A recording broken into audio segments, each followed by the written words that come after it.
Bonjour et bienvenue pour cette nouvelle vidéo de présentation de véhicules Changan en Côte d'Ivoire. Unica et maintenant Unité.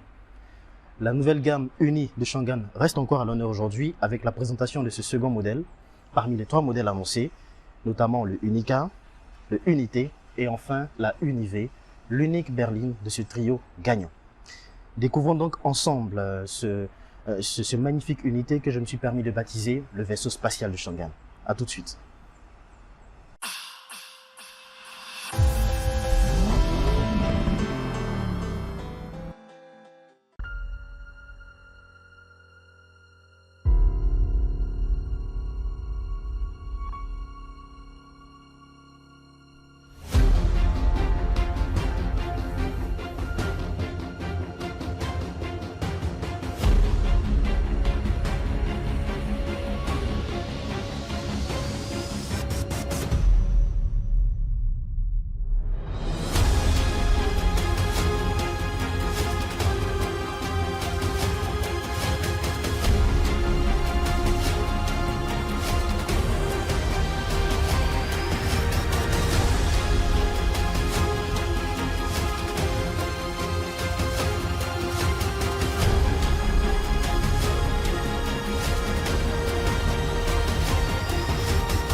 Sans vouloir faire dans l'exagération, j'aimerais revenir encore une fois sur l'aspect du design des véhicules Changan. Vous savez, la marque met un accent particulier sur le design de ces véhicules parce qu'une voiture, avant que vous puissiez l'acheter, doit d'abord vous plaire. Elle doit d'abord vous couper le souffle et elle doit d'abord vous attirer avant de rentrer dans les détails techniques, dans les caractéristiques, tout ce qui concerne les performances, etc. Et Dieu merci, le Unité ne déroge pas à cette règle. C'est pareil, on a déjà vu ça sur le Unica. C'est aussi le cas sur ce Unité, c'est encore le cas sur la Univ et sur bien d'autres modèles Changan. C'est vraiment quelque chose que j'apprécie chez Changan sur ces véhicules. Pour dire vrai, on a affaire à un véhicule qui sort de l'ordinaire. Je ne l'ai pas baptisé, je ne l'ai pas surnommé le vaisseau spatial pour rien. Admirez-le vous-même et dites-moi en commentaire si vous trouvez que mes mots sont un peu lourds, quoi. Mais franchement, il est beau, il est magnifique. Et les courbes de ce véhicule rappellent en fait l'orientation sport qui est réservée à ce Unité. C'est un véhicule typé sport et ces courbes laissent entendre véritablement qu'on est sur un véhicule qui est prêt à tailler le bitume. Mais revenons encore au design, s'il vous plaît. Sur ce côté, on a deux blocs lumineux. Le premier au-dessus est un bloc qui contient des LED. Donc ce bloc-là alterne en fait entre les clignotants et les feux de jour, selon que vous mettiez les clignotants ou que vous conduisez normalement. Donc, voilà un peu ce à quoi sert ce bloc. Et le bloc de phare en lui-même, il est positionné à ce niveau. Et c'est du 100% LED partout. Voilà, positionné à ce niveau. Et tout ce qu'il y a autour, ce sont des artifices pour embellir justement cette face avant. Mais je tiens à préciser qu'on a des prises d'air à ce niveau. Juste en dessous du bloc de phare, on a des prises d'air. Donc, ça permet justement, pendant que vous conduisez, de faire passer l'air jusqu'aux roues. Donc de refroidir les pneus, de refroidir les disques de roue, les jantes, etc. Donc c'est bien pensé de la part de Changan. Surtout que c'est un véhicule avec lequel vous pouvez vous faire plaisir, quoi. Donc revenons sur cette calandre sans cadre que nous avons déjà vue sur le Unica, qui se reproduit encore ici, avec le logo symbolique de Changan situé tout en haut. En dessous, on a l'une des caméras du système de caméra à 360 degrés parce que le Unité en est équipé bien évidemment. Il y a 4 caméras au total sur ce véhicule, une à l'avant, une à l'arrière et une sur chaque rétroviseur. En dessous, on a le support de plaque et encore en dessous, on a un capteur parce que vous savez que un radar même, parce que vous savez que le véhicule est équipé de nombreuses options d'aide à la conduite, etc. pour vous faciliter la tâche au quotidien. J'aimerais, si possible, qu'on passe au profil du véhicule pour 3 raisons particulières. Quand on est sur le profil, tout de suite, ce qu'on remarque, ce sont les jantes.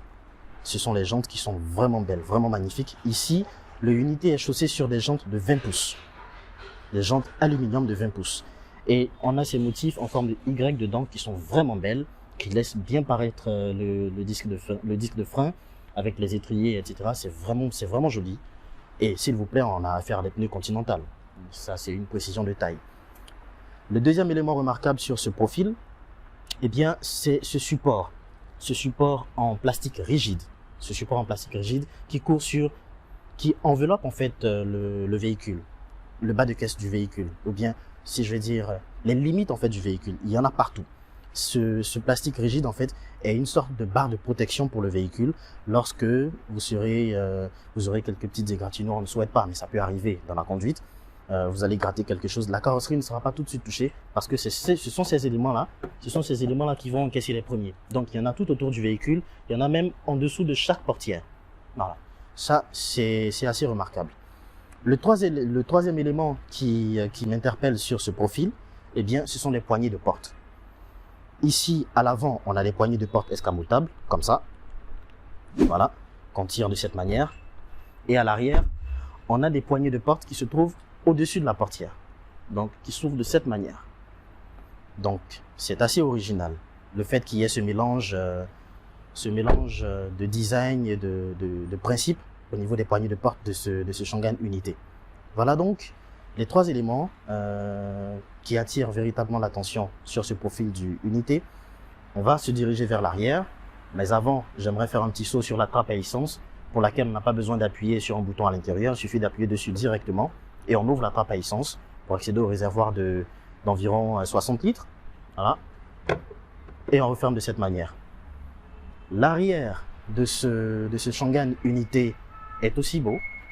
Il est toujours inscrit dans cette orientation sportive, futuriste et tout ce que vous voulez. On retrouve encore une fois le fameux béquet dont je vous avais parlé sur le CS75+, qu'on a vu aussi sur le Unica et qui est aussi présent sur ce Unité. Sportivité oblige. Donc l'aérodynamisme de ce véhicule globalement est vraiment bien assis, bien établi pour que même lorsque vous serez en train de conduire à grande vitesse, la voiture est stable en fait. C'est ça l'objectif en fait de tous ces éléments que vous voyez à l'arrière, à l'avant, les courbes et tout. Ce n'est pas juste du bling bling, c'est pensé pour permettre au véhicule d'être stable à grande vitesse. Quand on descend un peu, on a cette belle signalétique lumineuse avec les feux stop, les feux de marche arrière, tout est à LED avec les feux de positionnement et tout. Et en dessous, eh bien, de chaque côté, Changan Unité. Voilà un peu l'identité que dégage en fait ce magnifique Unité. En dessous, on a 4 vraies sorties d'échappement, 2 de chaque côté. Ce sont 4 vraies sorties d'échappement, c'est pas factice. Et puis le diffuseur au milieu avec un réflecteur de lumière rouge. Voilà. Et puis des capteurs tout autour, voilà, pour les radars, tout ça quand vous êtes en train de manœuvrer, vous faites la marche arrière. Bref, le Unité globalement au niveau du design, c'est quelque chose qui fait waouh. Et avant qu'on puisse passer à une autre étape, j'aimerais qu'on parle un peu de ce toit. Parce que le toit du Unité, en fait, est assez particulier. Vous verrez qu'il est recouvert de verre. Il est pratiquement recouvert de verre parce qu'on a un toit panoramique non ouvrant. Voilà la spécificité de ce Unité. Le toit est panoramique, certes, mais il n'est pas ouvrant. Donc, ça permet beaucoup de choses. Je vais vous en parler quand je serai à l'intérieur. Mais attention, ce n'est pas du verre, ce n'est pas n'importe quel verre. C'est un verre très, très, très rigide, capable de supporter des conditions extrêmes en fait. Donc ça veut dire que pour le briser, il va vous falloir beaucoup de mal en fait pour le briser. Donc ce n'est pas quelque chose de fragile, il n'y a pas à avoir peur en fait. C'est fait pour supporter en fait les conditions les plus extrêmes pour une conduite. C'est comme un toit normal. Voilà. Je pense que à présent, nous pouvons passer à l'intérieur de ce Unité. Qu'en est-il des dimensions de ce Changan Unité? En longueur, il mesure 4515 mm. En largeur, il mesure 1870 mm, ce qui reste quand même correct étant donné qu'on est sur un SUV compact. Ici, nous avons un empattement de 2710 mm, bien inférieur à son grand frère, le Unica donc. Le tout pour une hauteur de 1545 mm. Parlons du coffre de ce Unité. Sachez qu'on est sur une configuration de plus de 300 litres. Hein. Donc, c'est assez correct. C'est encore plus intéressant lorsque vous baissez les sièges à l'arrière. Et vous remarquerez ici qu'on a un faux plancher. Ce n'est pas le plancher réel. Il suffit de retirer cet élément-là pour découvrir en fait le vrai fond de ce coffre, dans lequel on retrouve d'abord le triangle de signalisation. Et en dessous de cette couche, ça va être un peu compliqué de l'enlever tout de suite, mais en dessous de cette couche, on a tout ce qui est accessoires et roues de secours. Voilà. Donc, si cet élément vous gêne pendant que vous avez beaucoup de bagages à ranger, vous pouvez le retirer. Voilà, ranger vos affaires et plus tard, le remettre à sa place. Voilà. Donc, ces éléments-là sont laissés exprès pour pouvoir installer le cache-bagages. Donc, il y a un cache-bagages qu'on peut installer dans le coffre de ces unités. À côté, nous avons une prise 12 volts. Et juste à côté, nous avons une ampoule à LED pour éclairer le véhicule lorsque vous serez dans des conditions d'obscurité. Voilà pour ce que nous pouvions dire en ce qui concerne le coffre de cette unité. Sous le capot de cette unité, on retrouve la partie mécanique, le système nerveux de cette voiture. Le moteur est un moteur essence 2 litres turbo qui développe environ 240 chevaux vapeur. Sur la carte grise, vous aurez 11 chevaux fiscaux. Il est couplé à une boîte de vitesse automatique à 8 rapports et le tout repose sur un réservoir de 55 litres. La consommation estimée par le constructeur est d'environ 7 litres au 100 km. Donc, vous avez devant vous un véhicule, comme je l'ai dit, taillé pour le sport, prêt à tailler le bitume en fait. Voilà ce que je voulais dire. Eh bien, nous voilà à bord de ce unité. J'ai commencé par les places arrière pour vous parler d'abord de l'assise et pour vous dire que c'est vraiment à l'arrière qu'on apprécie la luminosité de l'habitacle, qu'on apprécie ce toit panoramique, ce magnifique toit panoramique. C'est sûr que lorsque vous serez en train de faire vos prières, vous allez même les voir monter, quoi. Voilà, c'est vraiment magnifique. J'adore. Moi, personnellement, j'adore. Bon, enfin, à part ça, les sièges sont très confortables, très moelleux. Voilà, même le même confort, on le retrouve même au niveau des appuis tête. Et pour ce qui est de l'espace à bord, on a un plancher presque plat, pas totalement plat comme sur le Unica, mais il est quasiment plat. La bosse du tunnel central n'est pas très gênante. Et on a suffisamment d'espace aux jambes, voilà, l'espace que moi j'ai entre le siège et mes jambes.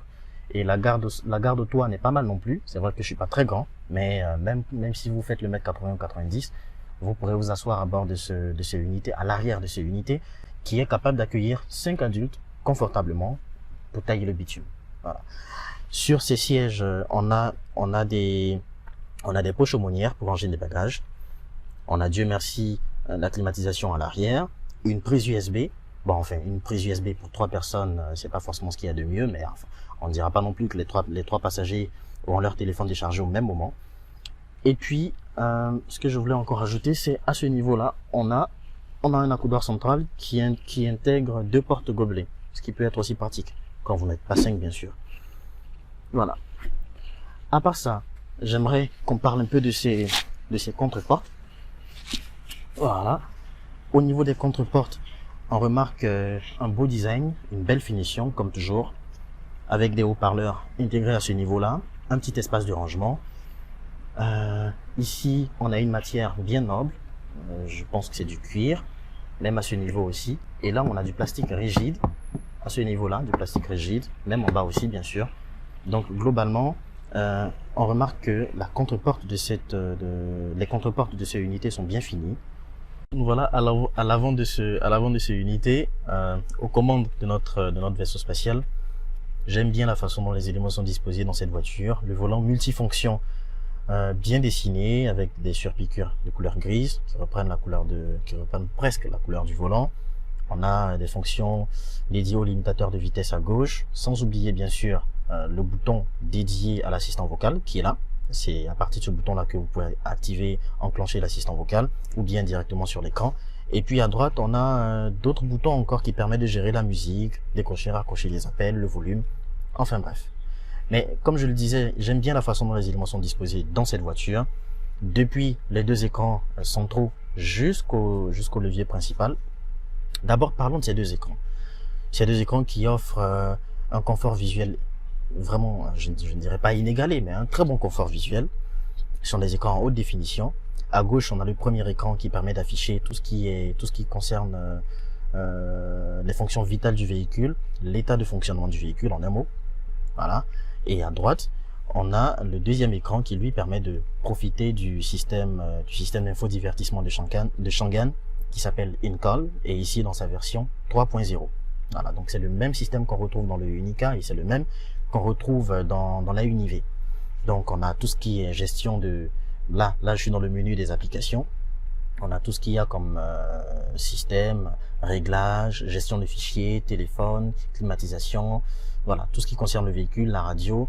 Et on a aussi le DVR, n'oubliez pas, pour ceux qui s'en souviennent encore, c'est la fonctionnalité qui permet de sauvegarder en fait, d'enregistrer en fait tout ce qui se passe autour du véhicule à intervalles réguliers. 5 minutes par vidéo. J'ai pas eu le temps de vérifier sur celui-là, mais en principe c'est 5 minutes par vidéo. Et vous pouvez sélectionner une fréquence d'enregistrement, de sorte que régulièrement le véhicule enregistre et sait-on jamais quand est-ce que ça sera utile. Voilà. Et puis on a l'accueil et j'aimerais revenir sur ce fameux assistant vocal qui permet d'utiliser 5 fonctionnalités sur le véhicule, parmi lesquelles la radio, la climatisation, le téléphone, le toit panoramique et enfin les vitres. Je fais un exemple avec la radio par exemple. Open Radio. Qui a rencontré le premier ministre irakien. Donc, tout de Selon suite, l'ambassadeur d'Iran à Bagdad, le gouvernement tout de suite la radio se met en marche. C'est vraiment une fonctionnalité dynamique, responsive, que vous pouvez utiliser au quotidien pour faciliter certaines interactions avec le véhicule. On a à ce niveau-là les sorties d'air. Voilà, pour la climatisation, c'est très frais. C'est vraiment très frais. Les sorties d'air pour la climatisation. En dessous, on a d'autres boutons qui permettent de régler, de régler encore la clim. Voilà, c'est vrai qu'on peut faire ça depuis l'écran, mais aussi il y a aussi des boutons dédiés pour ça. Et juste au-dessus, eh bien, le triangle pour déclencher les feux de détresse. Au niveau de la contre-porte du conducteur, il y a tout ce qu'il faut comme réglage. Donc, on a les boutons des lève-vitres pour chaque porte. On a la possibilité de bloquer les vitres ou de verrouiller, déverrouiller le véhicule. Et à ce niveau-là, on a des boutons qui permettent en fait de régler les rétroviseurs. Déployer ou refermer les rétroviseurs. Et puis encore un autre bouton qui permet d'orienter en fait le niveau d'éclairage des phares. Est-ce que vous voulez baisser l'éclairage, le relever? Tout ça, c'est gérable à partir d'ici. On n'a pas besoin d'aller chez quelqu'un pour démonter le bloc de phare, le repositionner. Tout se fait de manière électronique. Voilà, ça c'est vraiment pratique. Parlons maintenant des espaces de rangement à bord de ce véhicule. On a d'abord la boîte à gants, voilà, dont la taille reste correcte pour ranger quelques affaires. À part cette boîte à gants, on a en dessous de cette console un bel espace de rangement. Vous pouvez ranger ou déposer encore vos affaires à ce niveau-là. Et on a un accoudoir central généreux en espace, qui, je précise, est ventilé, réfrigéré. Donc si vous déposez vos boissons là, elles resteront bien fraîches. Sans oublier qu'on a une prise USB à ce niveau, en haut. C'est vraiment pratique. On a aussi 2 portes gobelets à ce niveau-là. Voilà. Et puis, à ce niveau, tout en haut ici, normalement, il y a sur une finition encore plus haut de gamme de ces unités, on a la charge par induction, mais ce n'est pas disponible sur le modèle que nous essayons aujourd'hui. Donc, vous pouvez poser 2 téléphones ici facilement et puis utiliser cette prise USB. Voilà. Les prises USB, il y en a beaucoup dans cette voiture. Donc, tout le monde peut se mettre à l'aise. Passons maintenant au levier principal, celui qui permet de passer de P, R, N, D, puisqu'on est sur une boîte automatique à 8 rapports. Donc, il est assez original de cette manière, comme un analogue. Il est assez original, il garde sa position et on peut le déplacer dans diverses positions, de haut en bas. Et puis, à droite, on a 2 boutons. Le premier bouton permet d'enclencher la vue à 360 degrés. Et le deuxième bouton permet d'aller directement au système de sauvegarde d'enregistrement de vidéos autour du véhicule. Globalement, voilà ainsi présenté l'intérieur, l'habitacle de cette unité. J'aimerais aussi ajouter en dernier lieu le bouton au-dessus qui permet d'ouvrir ou de refermer le toit panoramique, comme vous pouvez le voir. Et puis, juste à côté, on a des LED pour éclairer ce magnifique habitacle. Voilà, sans oublier le 3e rétroviseur. Il faut savoir que au niveau de la gestion de l'éclairage, l'éclairage peut être mis de manière automatique. Il y a le mode automatique. C'est pareil aussi pour les essuie-glaces. Donc, le véhicule, cette unité est vraiment équipée pour une conduite en toute aisance, que ce soit en ville ou bien pour des longs trajets. Voilà un peu ce que je peux vous dire concernant ce véhicule. J'espère que globalement la vidéo de présentation de cette unité vous aura plu. Certainement, il y a encore beaucoup de choses à dire, on ne peut pas tout dire aujourd'hui. Pour en savoir plus, ou bien pour ceux qui sont intéressés par l'acquisition de ce véhicule, vous pouvez tout simplement entrer en contact avec nous en renseignant le formulaire que vous trouverez dans la description de cette vidéo pour que nous, derrière, puissions vous assister, je l'espère, jusqu'à l'acquisition de votre voiture. Merci encore à vous de nous avoir suivis et moi, je vous dis à la prochaine d'ici là. Au revoir.